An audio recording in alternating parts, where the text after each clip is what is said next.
우리는 사도행전 2장까지 오순절날 성령이 강림하심으로 말미암아 예수님의 제자들이 얼마나 담대하고 용기 있게 바뀌고 또 진리의 말씀을 담대히 증거함으로 수많은 사람이 주께로 돌아오는 역사가 있었던 것을 보게 됩니다. 사도들로 말미암아 표적과 기사가 나타나게 되고 많은 사람들이 예수 이름으로 세례를 받고 함께 모여서 하나님 말씀을 듣고 떡을 떼고 또 서로 유무상통하는 초대교회 공동체가 이제 생겨나게 되었습니다. 오늘 본문은 이 초대교회 일상 가운데 한 에피소드를 우리에게 보여주고 있습니다. 1절 보시면 제9시 기도 시간이라고 되어 있는데 이 9시는 난해주에 보면 오후 3시라고 되어 있습니다.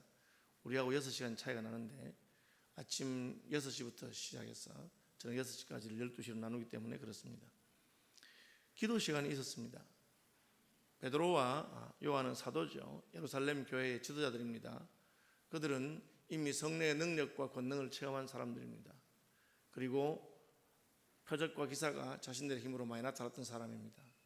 한번 베드로가 전도해서 3,000명이 예수께로 돌아오는 그런 일이 있었습니다. 그럼에도 불구하고 그들은 시간을 정해서 기도하는 사람이었습니다. 여기서 우리가 배울 수 있는 것은 내가 하나님의 무슨 큰 일을 한번 경험하고 하나님의 능력을 나타냈다고 해서 내가 바로 능력 있는 사람이다, 그렇게 착각해서는 안 된다는 것입니다.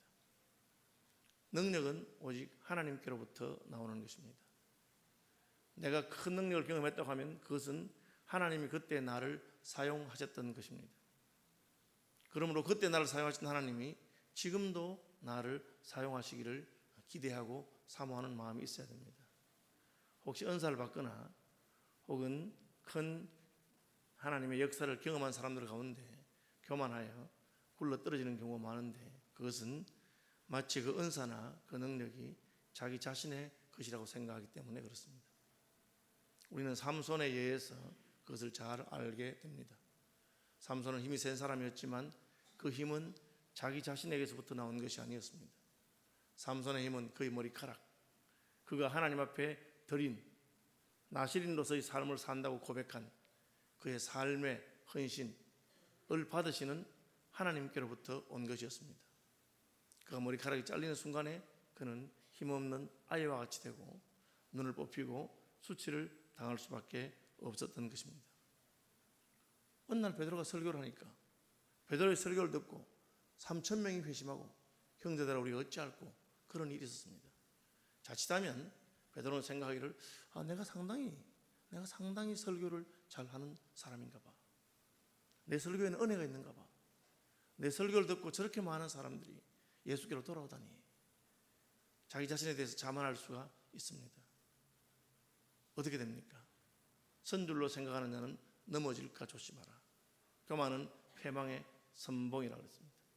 그만하면 넘어짐의 앞잡이라고 성경은 말하고 있습니다.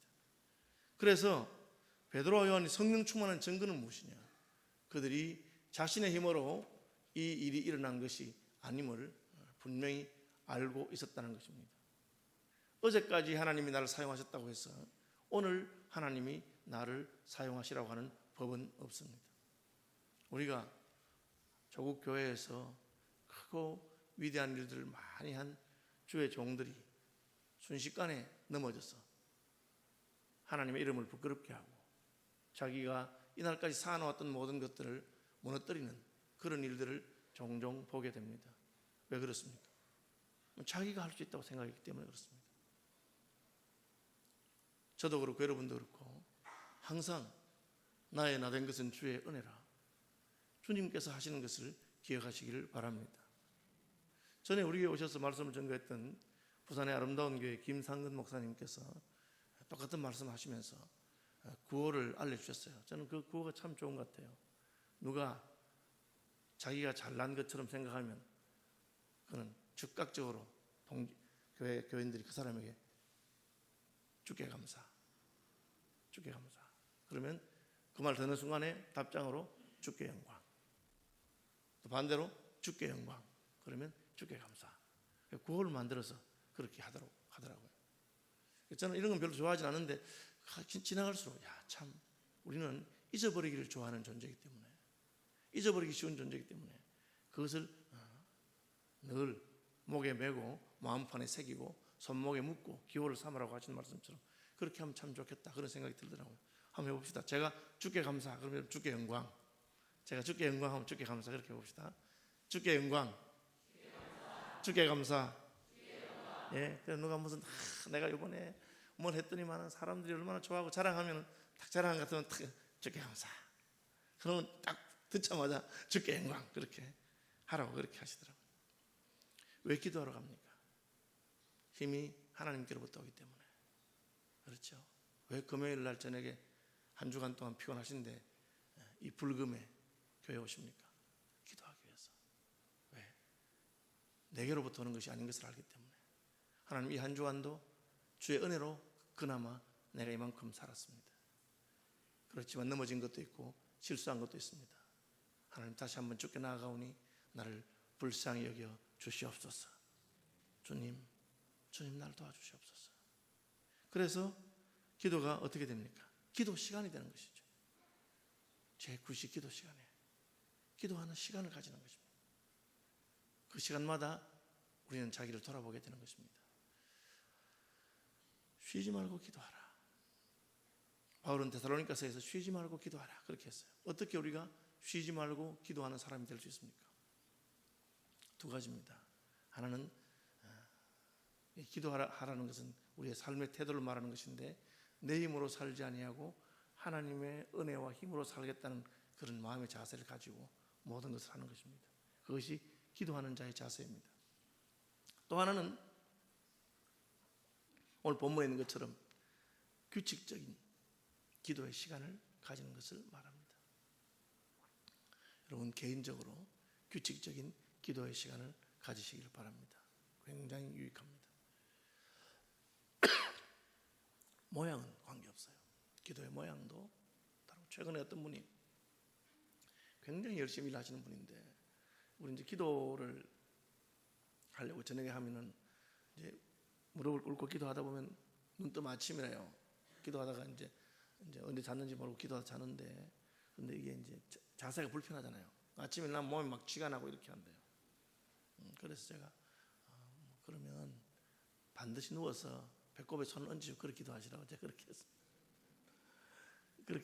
그렇게 기도하면 몸이 쥐가 안 날 거라고 그렇게 하니까 또 이분이 제 말에 잘 순종해서 목사님 말씀대로 딱 이렇게 딱 반드시 누워서 배꼽에 손 얹었는데 얹자마자 바로 잠이 들어버려요. 저는 기도도 못하고 잠이 들었다고, 목사님 몸은 안 지린데 기도는 못하고 그렇게 말씀하시더라고요. 그래서 제가 관계없다고, 그래서 딱 눈 뜨거든 그때 또 기도하시면 된다고. 몸이 너무 피곤한데 너무 무리하게 그렇게 해가지고 그냥 자세가 불편하게 밤새도록 있지 말고 있으라고 제가 그렇게 말했어요. 여러분 우리의 기도의 자세나 기도의 이런 것은 자유롭습니다. 일상에 여러분 하신 대로 하면 됩니다. 그렇지만 우리가 기도하는 마음 하나님께 맡기고 하나님께 나아가는 개인만의 기도의 시간을 가지시기를 바랍니다. 예, 저는 그런 분들을 혹 봤어요. 자기 집에 골방을 따로 만들어 놓고 항상 그 골방에 들어가서 기도하시는 분들이 있습니다. 한국 교회는 복음이 들어왔을 때 우리나라가 한 방에 여러 명이 사는 그런 가난한 나라였잖아요. 그러니까 교회에 와서 기도합니다. 새벽에 와서 기도하면 됩니다. 그래서 집에서 기도하기 힘든 사람들은 교회에 와서 기도하고 그렇게. 그래서 수요 기도회도 만들고 금요 기도회도 만들고 그렇게 했습니다. 그러나 이 기도회에 참석하는 것보다 더 중요한 것은 이것이 나의 기도 시간이 되는 것입니다. 여러분 스스로에게 한번 물어보시기 바랍니다. 하나님, 나는 나의 기도 시간을 가지고 있는가?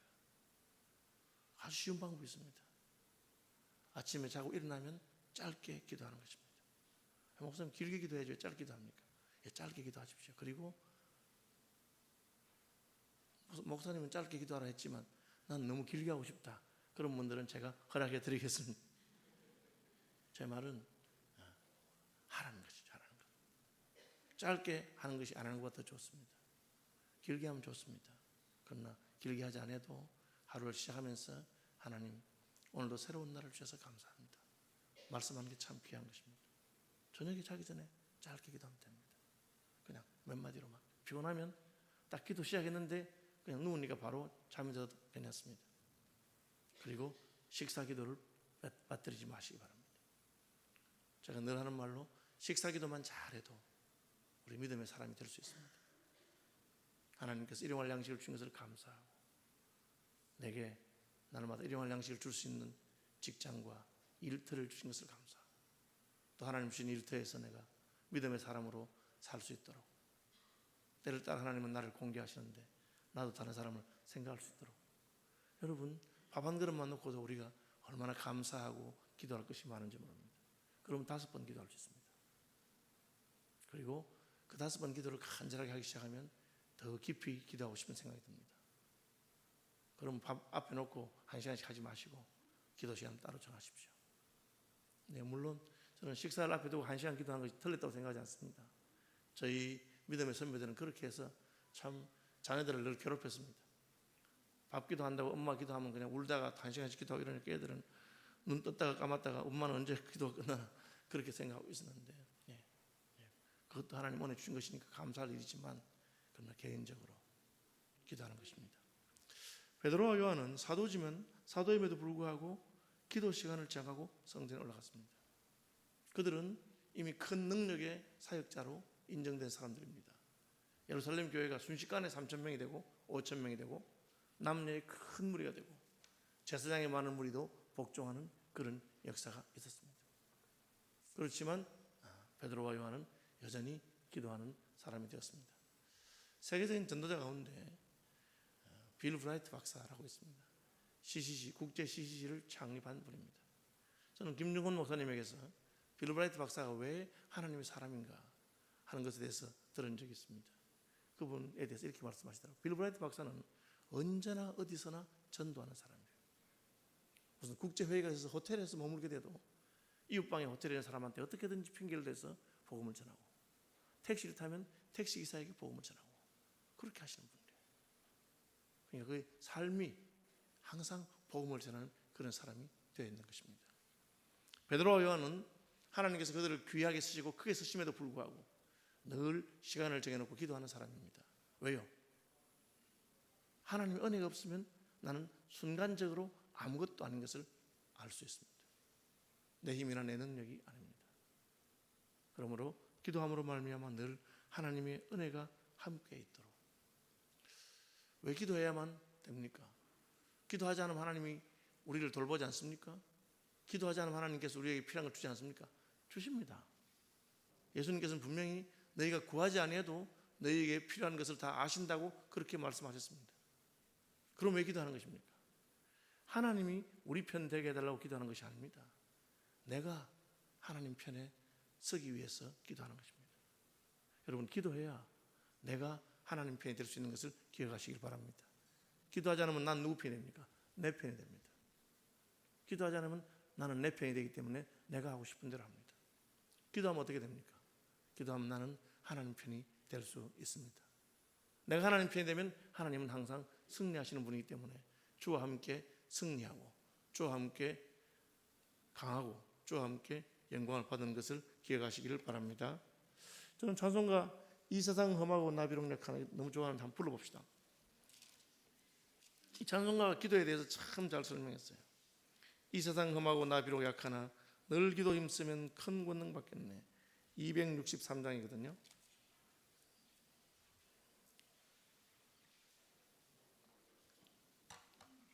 (263장) 이 세상 험하고 나비록 약하나 찬송가.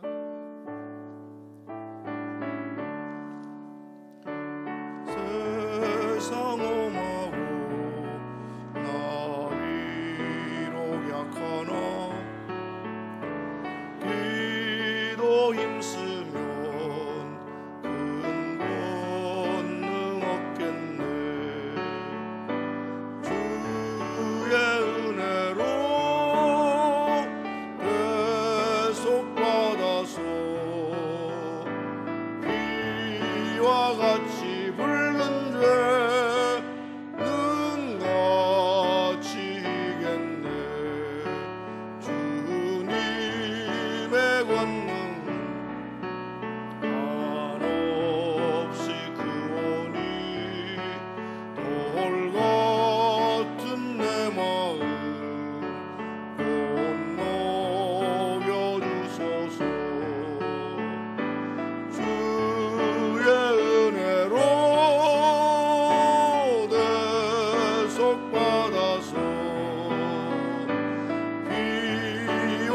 같이 붉은 죄는 같이 이겠네. 내 마음이 약하여 늘 넘어지오니 주 예수 힘주사 굳세게 하소서. 주의 은혜로 내 속 받아서 피와 같이 붉은 죄는 같이 이겠네. 죄 사함 받은 후 새 사람 되어서 주 앞에 서는 날 늘 찬송하겠네. 주의 은혜로 대속 받아서 피와 같이 붉은 죄는 같이 이겠네.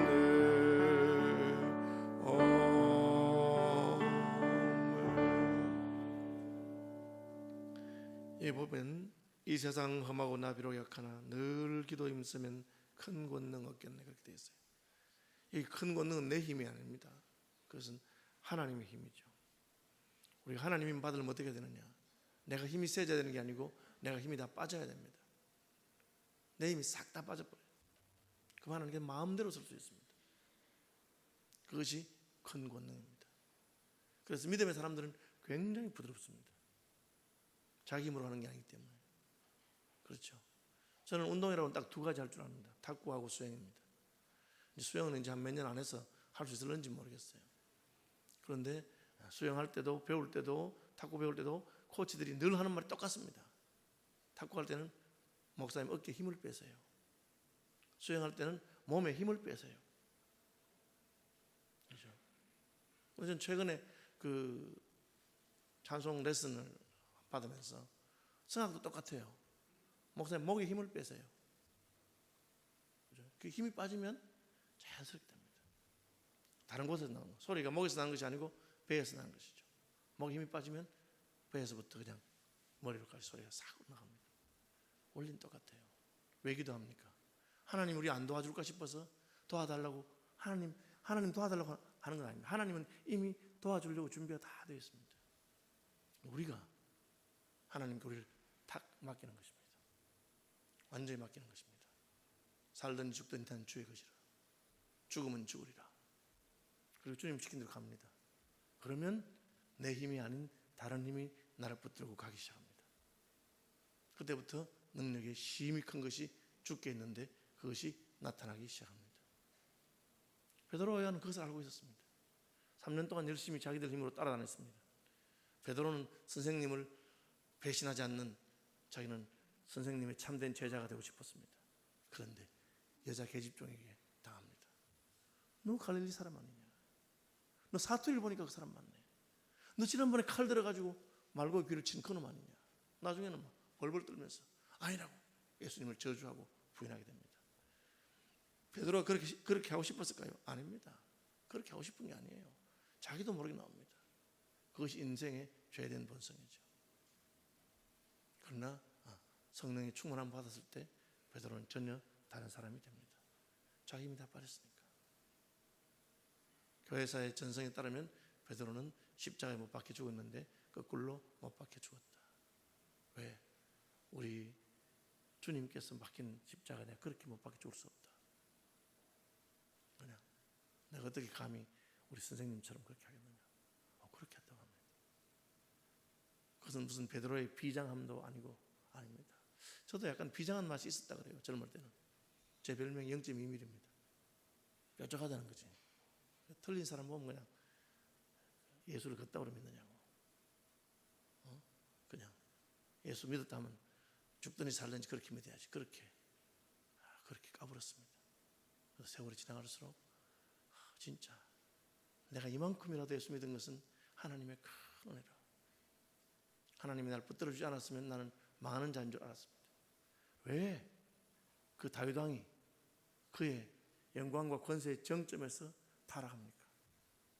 하나님께서 왜 다윗을 붙들어 주지 않습니까? 하나님 가르치고 싶은 거예요. 골리앗을 무찌르고 이스라엘을 통일하고. 그런 믿음의 사람입니다. 수백 편의 시편을 쓰고 찬양을 하면 수금을 키면 귀신이 물러나는 그런 역사가 있는 사람이었습니다. 그러나 한순간에 넘어집니다. 그것이 인생입니다. 그제서야 다윗은 내가 잘나서 골리앗을 물리친 것도 아니고, 내가 잘나서 이스라엘을 통일한 것도 아니고, 내가 잘나서 시를 쓰고 찬양을 하고 한 것도 아니고, 하나님이 나를 붙들어 주시고 하나님이 나와 함께 있었기 때문인 줄 알았습니다. 다윗은 애통하고 회개하면서 주의 성령을 내게서 거두어 가지 말아달라고, 성령이 거두어 가시면 나는 한순간에 아무것도 아니라고 그렇게 고백하는 시를 쓰게 됩니다. 왜 베드로와 요한이 성령 받은 다음에 기도 시간을 정해놓고 기도하라고 합니까? 기도하지 않으면 안 되는 줄 알았기 때문에. 기도하지 않으면 나는 오늘이라도 넘어지는 사람인 줄 알았기 때문에. 저 지난 주에 그랬나요? 기도 열심히 하면 나도 모르게 얼굴에서 도끼가 싹 빠져나갑니다. 기도하지 않으면 세상의 모든 근심과 걱정이 점점 얼굴에 나타나기 시작합니다. 똑같습니다. 별 인생이 없는 거죠. 그래서 기도하러 갑니다. 기도해야 하나님의 은혜가 나를 붙드시기 때문에 그렇습니다. 내가 기도하기 때문에 잘난 사람이라는 건 아닙니다. 나는 못난 사람이기 때문에 기도하지 않고는 살 수가 없어서 기도한다고. 그래서 믿음의 사람들은 기도를 영혼의 숨쉬기라, 영혼의 호흡이라 그랬어요. 여러분, 숨 쉬는 게 뭡니까? 숨 안 쉬는 게 쉬워요, 쉬는 게 쉬워요? 한번 해보세요. 숨 쉬는 게 쉬운지 안 쉬는 게 쉬운지 한번 해볼까요? 지금부터 한 1분만 숨 안 쉬려고 노력하면 굉장히 힘드십니다. 예. 그렇죠. 숨 안 쉬면 죽으니까 안 쉬는 게 힘듭니다. 그런데 숨 쉬는 게 힘든 사람도 있어요. 죽을 때 닫은 사람. 숨 쉬는 게 힘들어. 겨우 숨 쉬다가 숨 쉬는 게 힘들면 죽는 거예요. 아프거나. 그래서 자기 자신을 늘 보고 나는 숨 쉬는 게 좋고. 그렇죠. 예. 기도하는 사람에게 어떤 일이 생깁니까? 기적이 일상이 되고 일상이 기적이 된 겁니다. 특별한 때 일어나는 일이 아닙니다. 그냥 늘 기도 시간 되면 예루살렘 성전에 기도하러 올라갔는데 가다 보니까 나면서부터 일어나지 못하는 안전병이 된 사람이 앉아 있는 거예요. 그 사람은 돈. 그런데 베드로는 그 사람이 달라는 것을 준 것이 아니고 그 사람에게 필요한 것을 줍니다. 이것을 보는 것이 믿음의 눈이죠. 자식이 달라는 대로 다 준다고 해서 좋은 부모가 아닙니다. 자식에게 필요한 것을 주는 것이죠. 목자도 마찬가지입니다. 양들이 가고 싶은 대로 보내는 것이 아니고 가야 될 곳으로 이끄는 것이죠. 의의 길로 인도하는 것이 목자의 역할이고 원리는 같습니다. 가다가 봤는데 이렇게죠. 흥미로운 사실은 나면서부터 안전병이니까 이 사람은 하루 이틀 성전에 출근한 것이 아닙니다. 좀 심하게 말하자면 예수님 계실 때도 성전에 출근했을 것입니다. 왜 예수님이 그때 보시고 고쳐주지 않으셨을까요? 예수님도 왔다 갔다 하는 성전입니다. 그런데 그 미문에 앉아 있습니다. 만약 그때 이 사람이 예수님에게 나를 다윗의 자손 예수여 나를 불쌍히 여겨 주시옵소서 그랬으면 고침받았을 것입니다. 이 사람은 늘 성전에 앉아 있지만 관심이 한 가지밖에 없습니다. 돈. 그렇죠. 그런데 누가 고칩니까? 베드로가 고칩니다. 주님께서는 약속하셨죠. 나를 믿는 자는 내가 하는 일을 할 뿐 아니라 이보다 더 큰 일도 할 것이다. 그렇게 이제 너희가 찾아가서 모든 족속으로 제자를 삼으라 한 것처럼 주님은 주께 와서 다윗의 자손 예수여 나를 불쌍히 여기소서 하는 사람 다 고쳤습니다. 그런데 이 안전병이는 그냥 앉아 있었습니다. 수많은 사람이 예수님으로 말미암아 병을 고치고 성전에 와서 나음을 입었어. 이 사람은 관심이 없어. 하나밖에 없어. 돈. 혹시 무엇을 좀 얻을까 하여 베드로를 쳐다보고 요한을 쳐다봅니다. 그런데 베드로 요한은 그 사람의 필요를 보는 것이죠. 돈이 이 사람에게 참으로 필요한 것이 아니고 내게 있는 예수가 이 사람에게 필요하구나. 그래서 은과 금은 내게 없어도 내게 있는 것으로 내게 준다. 그렇게 해서 일으키죠. 교회 오는 사람 가운데 이 성전 미문에 앉아 있는 사람 같은 사람이 있어요. 그렇죠. 문 다음에는 뭡니까? 성전 안에, 성전 뜰이고 또 안에 성소고 지성소고. 하나님께서는 우리를 성전 안으로 들어오기를 원하시고 뜰이 아니라 성소로 들어오기를 원하시고 성소가 아니라 지성소로 들어올 수 있도록 성소와 지성소를 가르던 휘장을 찢으셨습니다. 그리고 우리가 은혜의 보좌 앞으로 나가게 되기를 바랍니다.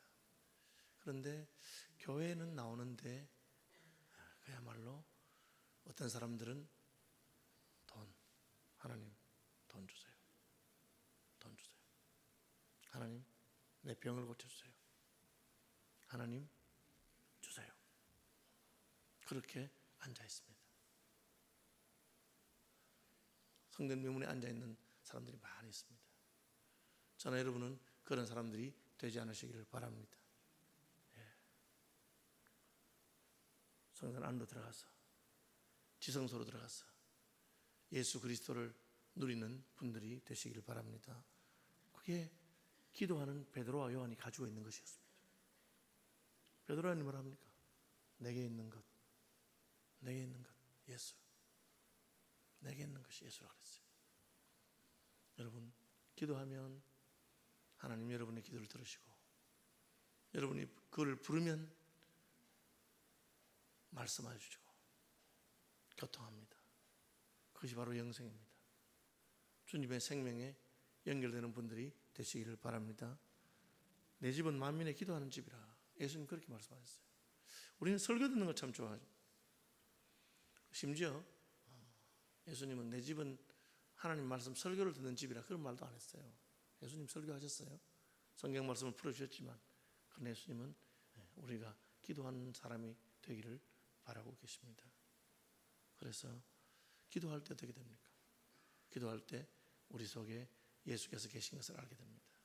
또 우리 속에 계신 예수께서 자기 뜻대로 우리를 움직일 수 있는 기도하는 것이 힘을 빼는 방법이에요. 저는 고등학교 3학년 때 이 말씀을 처음 들었습니다.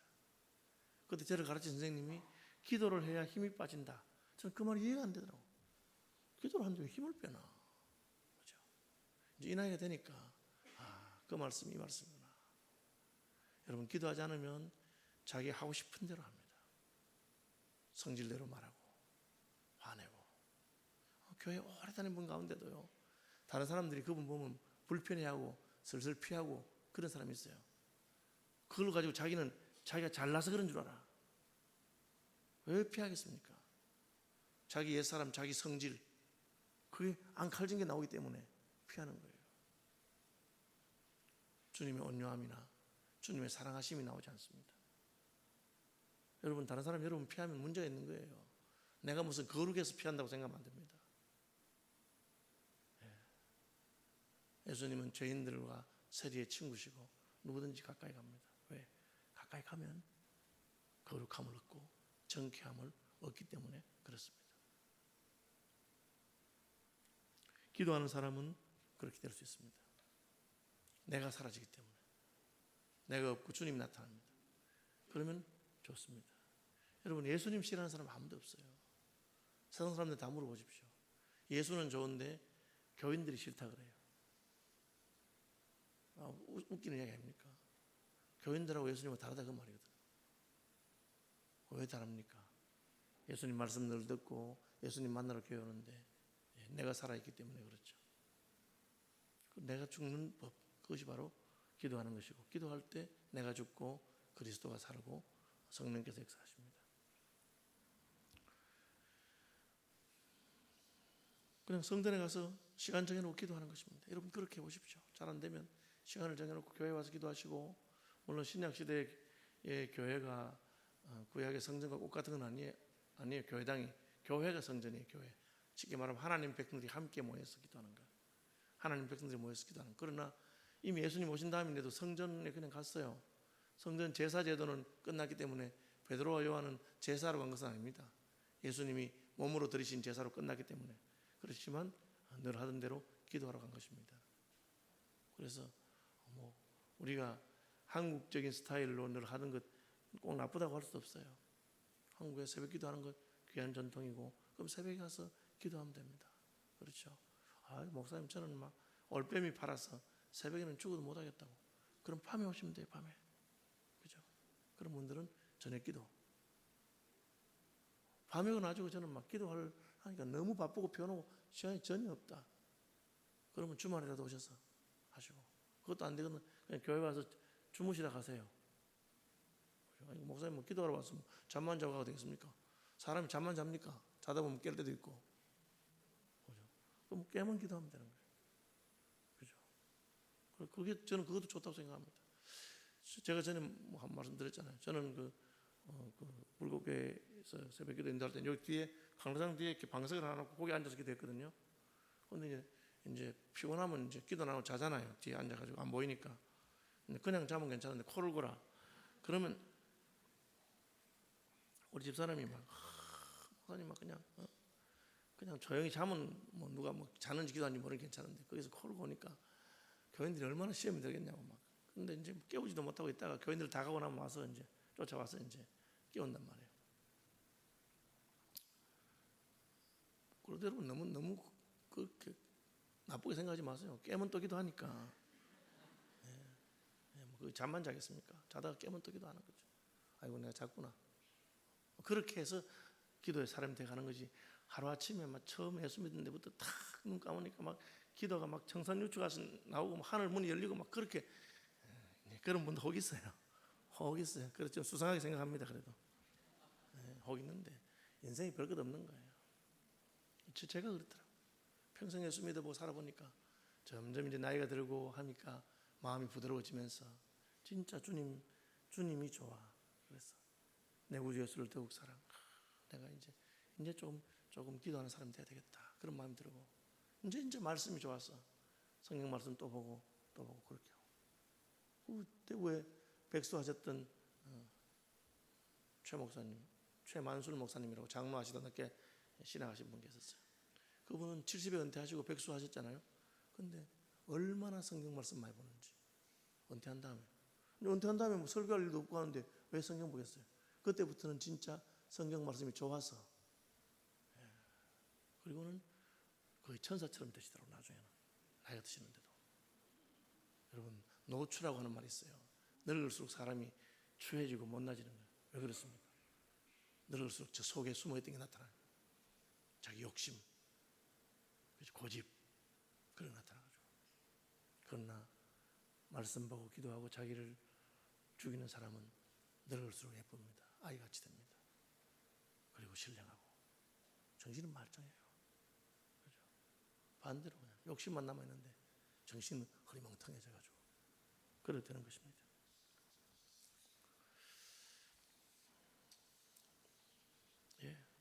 기도의 능력을 경험하는 분들이 되시길 바랍니다. 특별한 데 가서 무슨 기도원에 가서 그렇게 하는 거 아니에요. 그냥 일상적으로 베드로 요한은 성전에 가서 기도하는 사람. 물론 마음이 괴롭고 답답하고 힘들 때 기도원에도 가는 거 좋습니다. 좀 말릴 이유도 없고 기도원에 가든지 어디 가든지 기도만 많이 하면 좋겠어요. 그러나 제일 중요한 것은 늘 하는 거예요. 이 세상 험하고 나비로 약하나 늘 기도 힘쓰면 큰 권능밖에 없네. 늘 기도는 어떻게 합니까? 편하게 익숙하게 그 하는 데서 하는 게 늘 기도하는 방법이에요. 그러니까 제가 식사기도 잘해라. 기도 안 해도 식사기도라도 진짜 마음을 담아서 그렇게 시작하는 겁니다. 하루 3번 기도할 때마다 진짜 주님 감사하고 아침에 일어나고 저녁에 잘 때 그럼 5번 기도하는 거예요. 그러다 보면 그 기도는 진짜 짧은 기도잖아요. 좀 한번 진하게 기도하고 싶은 생각이 납니다. 그럼 새벽에 일어나서 그죠? 일어나니까 우리 새벽 기도 시간은 5시 반인데 4시 반에 일어났어. 한 시간이 아까워 죽겠어. 그렇게 생각하지 마시고 일찍 일어나면 일찍 오시면 돼요. 그죠? 4시 반 되면 저에게 문 엽니다. 오셔서 목사님 오기 전에 좀 진하게 목사님 위해서 기도해주고 그렇게, 그죠? 그렇게 기도하는 분들이 되시기를 바랍니다. 예. 그리고 기도하면 내게 있는 것을 내게 준다. 이 말은 베드로와 요한에게는 예수님이 있었다는 뜻이잖아. 그 확신이 어떻게 있습니까? 기도하는 사람은 확신이 있습니다. 그죠? 두세 사람이 기도하는 곳에, 내 이름으로 모인 곳에 나도 함께 있다. 주님이 함께 하세요. 그러니까 내 힘으로 하는 게 아니고 안전벨을 어떻게 일으켜요? 그럼 일으킬 수 없잖아요. 그러나 내게 아니고 예수 이름으로, 나사렛 예수 그리스도 이름으로 일어나 걸어라. 여러분 그 말 함부로 못합니다. 해보십시오. 되는가? 목이 탁 막히는데, 그죠? 한번 해보세요. 되는가? 기도가. 그 말 하려면 괜히 또 이 말 했다가 더 아프면 어떡할까 이런 생각 들지. 안 되는 거예요. 그게 내가 주님과 탁 동조가 되면 탁 그만 나와. 어떤 마음 생기느냐? 아픈 사람 보면 불쌍한 마음 생깁니다. 그게 주님의 마음이죠. 긍휼히 여기는 마음 생깁니다. 그리고 나는 못하지만 주님께서는 이 사람 살리시려고 한다. 그런 마음 듭니다. 그럼 그때 기도가 능력 있는 거예요. 어떤 때 알아요. 기도하려고 손만 딱 잡아도 하나님 고쳐주시겠구나. 그 하나님께서 하시는 것이죠. 내게 있는 것으로 내게 준다. 기도하는 사람에게는 누가 있습니까? 나사렛 예수 그리스도의 이름이 있는 것입니다. 여러분 예수 이름으로 기도하시기 바랍니다. 그 하나님 역사예요. 저 목사가 되면 교인들이 아프다고 기도해달라고 이렇게 하잖아요. 제일 문제가 뭐냐? 지금 내 속에 누가 있느냐? 지금 내 속에 내가 가득하고 내 욕심이 가득하면 기도하기 참 힘들어요. 참 힘들어. 왜? 중보할 때는 알기 때문에. 그러나 내 속에 예수님으로 가득 차 있으면 기도하면 참 기쁩니다.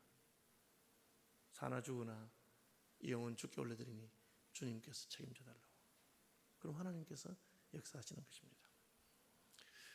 예, 우리 기도 제목 부탁 온 게 있는데 박지덕 목사님 딸 영은이 아시죠? 영은이 뇌종양 수술했는데 재발했답니다. 재발해서 다시 왔는데 심장에 물이 차서 이렇게 물 빼는 시술을 했는데 굉장히 위험한 시술이고 또 해야 되는데 기도해 주시기 바랍니다. 하나님께서 먼저 여러분 마음속에 주님 나는 아무것도 아닙니다. 주님 떠나가시면 아무것도 아닙니다. 주님 나를 불쌍히 해주십시오.